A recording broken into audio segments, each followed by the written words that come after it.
All right, let's talk about Orlando Furioso, the very start of Canto number 18, where we start out with Ludvigo Aristo kind of kissing ass yet again to his patron, saying like, well, you would not have over quickly judged Grifone for, thinking that he was Merlano, you, and just publicly shaming him and hurling abuse on him. That seems to be, you wouldn't have done that. You would have been so wise and measured and taken your time. And it's like, yes, okay, you're kind of you're pushing. It's like, did all kind of absolute rulers have this, where people say like, you're so amazing, you wouldn't do these horrible things, you would be a good ruler, is a kind of a covert way of saying you should be a better ruler. I don't know, probably you have to, has to be quite covert that way. But regardless, no, they're not. But Grifone gets free, grabs his sword, and just starts butchering the shit out of people. And indeed is in the midst of butchering people, killing people, when we skip.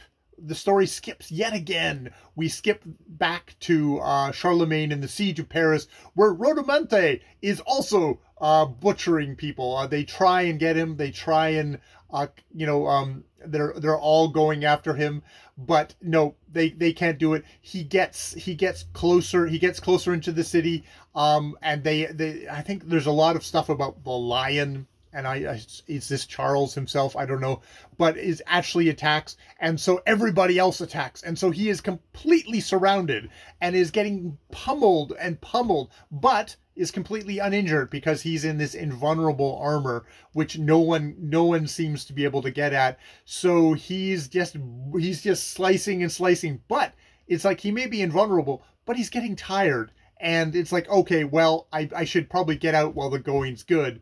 And it's like he looks around, but he's completely surrounded.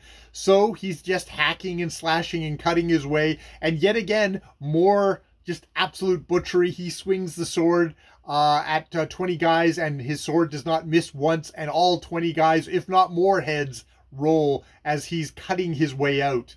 So super bloody, super violent. I have to say, yeah, of the parts of this story that I least enjoy, it's probably all the big battle scenes. I mean, I guess if this was a movie, these would be the scenes that the majority of people would be like, oh boy, cool, battle. But, and I mean, he does a good job of describing it. I mean, a part of this is, yes, now we have big blockbuster movies. I could watch Michael Bay or various other action director dudes do all this stuff, and they do it more effectively because they can just paint pictures and show exciting violence, whereas Ludvigo Aristo has to kind of describe it. He does a good job of describing it, but you always get that feeling as a modern reader. It's like, yeah, but action movies do this better.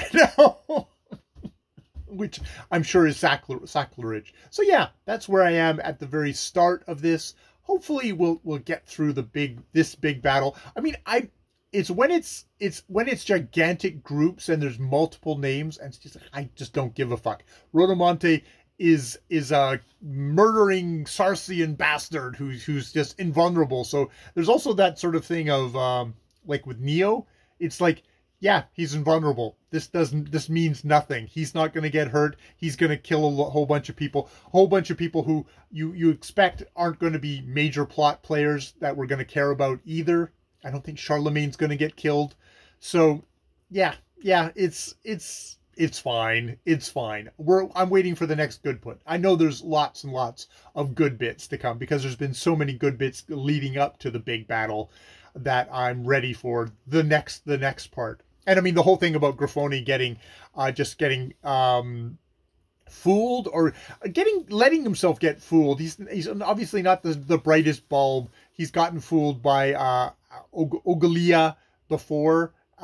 She's quite a suspect person, and she fooled him again, this time with this equally vile dude who took his armor and impersonated him, get all this glory, and then said, oh, well, you know, that guy coming up who's dressed in actually what's my armor, he's a complete coward. And it's like, oh, you should execute him. And it's like the king at least says, no, we're not going to execute him, but we'll publicly shame him. He'll get tied to a cart and we'll pelt him with stuff, and everyone will hurl abuse at him. At which point, apparently, it's completely fine for Gaffoni to just butcher the lot of them, which is like, that's an interesting thing in itself. I guess if you offend a dude's honor, well, then he's perfectly justified in just butchering the lot of you, which to me seems like a dangerous message to be putting out there. A little bit bad for the whole idea of male pride there, if it's going to turn so murderous.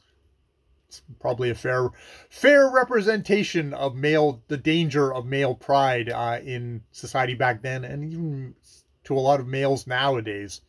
All right, I will leave it there. I'm going to go have lunch. More videos later.